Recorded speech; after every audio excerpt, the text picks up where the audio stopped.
fait. Ce qu'ils vont te demander nécessairement, regarde, je vais te prendre mon exemple à moi, c'est sûr que c'est pas très très juste, ça c'est clair que c'est pas juste, mais quand je suis arrivé, j'avais pas d'emploi, j'avais rien du tout en 2003 et j'ai tout de suite essayé de chercher un logement parce que j'étais dans un hôtel qui était vraiment vraiment pas terrible. Et en fait, quand je me suis présenté pour louer un 3,5, il y avait une affiche à l'extérieur du building. Je rentre à l'intérieur, etc. Il y a un gars qui est un concierge qui s'occupe de la maintenance et tout ça, du building, tout ce que tu veux. Donc il me dit, voilà, je dis, il y a un 3,5, je voudrais le louer, etc. Puis il me dit, moi, mais vous êtes français? Je dis, oui, pas de problème. Donc là, à ce moment-là, j'ai pu le louer assez facilement.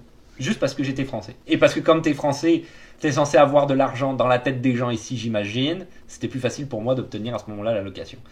Ça, c'est une anecdote. Sinon, le fait d'avoir un travail. Le fait d'avoir juste un travail, ça va être suffisant pour le gars pour te louer. Ça veut dire que tu as un revenu stable. Il va te louer tout de suite, il ne te posera pas de questions. Et puis il ne te demande pas de caution ici. Tu n'as pas de caution quand tu loues. C'est pas légal de demander une caution ici quand tu loues. Tu vois. On peut peut-être regarder. Je ne sais pas si on peut avoir des informations ici. Ça peut être intéressant. Ouais, évidemment, on tombe. Ok.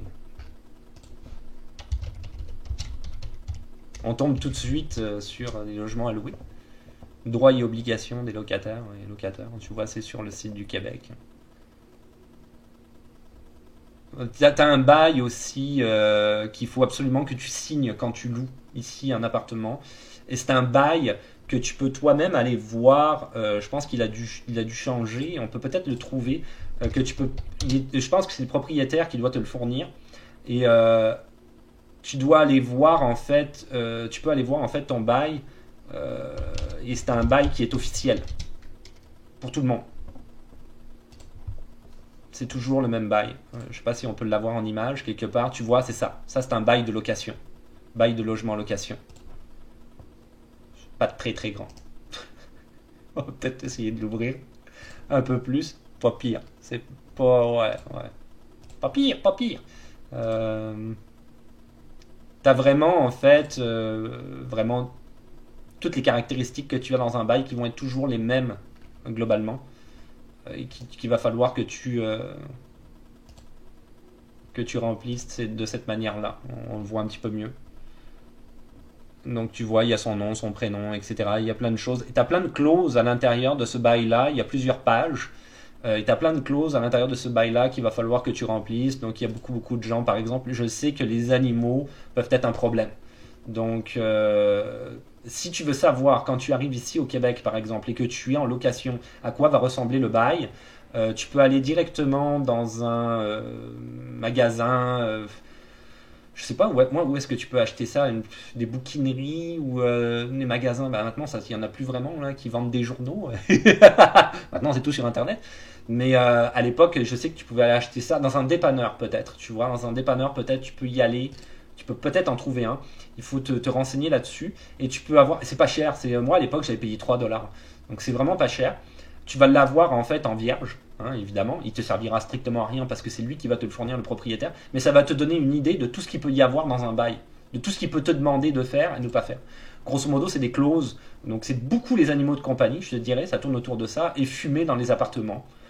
C'est beaucoup ça que tu vas avoir. Dans ton bail, tu vas avoir évidemment aussi le chauffage, c'est-à-dire ici, au niveau de la location au Québec, ça fonctionne tout le temps si c'est inclus ou pas inclus. Donc ça, c'est quand même assez important aussi à noter. Donc électricité, chauffage, inclus ou pas inclus. Donc si tu as le terme, le prix du loyer avec inclus, bah, c'est intéressant parce que évidemment tu vas pouvoir mettre tes chauffages à fond les ballons l'hiver et tu paieras pas plus cher parce que c'est déjà compris dans ton prix du loyer. Mais si c'est pas le cas, bon bah là il faut que tu payes ton loyer, il faut que tu fasses un compte Hydro-Québec aussi que tu vas faire en fait avec l'ancien locataire. Il faut que tu t'arranges avec lui pour faire switcher le compte Hydro-Québec à ton nom et ça comprend chauffage et électricité. Donc ça c'est quand même important, c'est inclus ou pas inclus, c'est des choses qu'il faut vraiment que tu prêtes attention à ça, parce que l'hiver ça peut douiller, l'été aussi maintenant je te dirais avec la climatisation ça peut douiller pas mal les factures, donc ça peut aller assez cher. Donc quand c'est inclus des fois c'est mieux, mais des fois t'as pas le choix, t'es obligé de prendre pas inclus, c'est sûr, c'est comme ça. Donc pas de garant, pas de caution.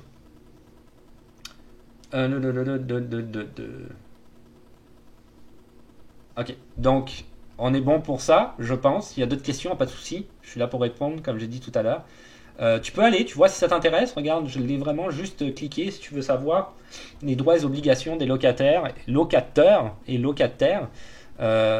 Donc ceux qui louent, les locataires. Nous on dirait propriétaires, mais ok. C'est parce qu'ils veulent faire la différence entre ceux qui, j'imagine, n'ont pas de locataires dans leur appartement. Donc tu peux aller voir, regarde, tu as vraiment toutes les informations que tu peux avoir possibles dans ce genre, ici sur ce genre en fait de site internet, qui est un site du gouvernement du Québec. Donc c'est quand même très intéressant si tu vas avoir vraiment des informations plus détaillées, tu vois. Pour le permis, on va regarder, je suis pas sûr. Lui, on va le fermer. Permis voiture, tu peux les changer. Robin, je vais poser la question. Pour le permis, ouais, pour le bail, tu tapes. C'est ça, c'est quoi que j'ai tapé? Location, Québec, bail, mettons. Bail électronique. Ok, je pense que tu peux même en avoir un, regarde. Ah, tu peux même en avoir un électronique maintenant. Bah là là là là là là, c'est donc bien cool ça. Tu peux directement. Tu vois, j'étais en train de te dire, non, il faut que tu ailles le chercher. Moi, je suis à l'ancienne. Faut que tu ailles le chercher chez un buraliste. Ça n'existe même plus, les buralistes. En fait, c'est ça. Tu vas chercher l'application, carrément. Tu te fais même pas chier. L'application, tac, t'as le bail et tu sais exactement comment ça fonctionne un bail. Donc, il n'y a pas de souci. Et du Calois, ça c'est très intéressant aussi comme site, si ça vous intéresse, c'est vraiment toutes les lois qu'il peut y avoir ici au Québec qui sont répertoriées et vulgarisées. Il y a plein de lois vraiment intéressantes. Donc là, tu vois, du Calois, le bail, il te dit exactement comment tout fonctionne. C'est vraiment intéressant. Même des bails spécifiques, bail d'une chambre d'hôtel.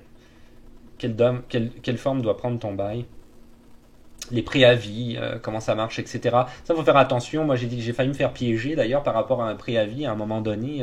C'était 3 mois avant la fin de mon bail et j'avais oublié de l'envoyer et j'étais reparti pour un an. Finalement, je me suis arrangé avec le propriétaire, donc il n'y a pas eu de souci, quoi. Mais si j'avais passé, il me l'avait envoyé le préavis, j'ai vraiment pas fait attention.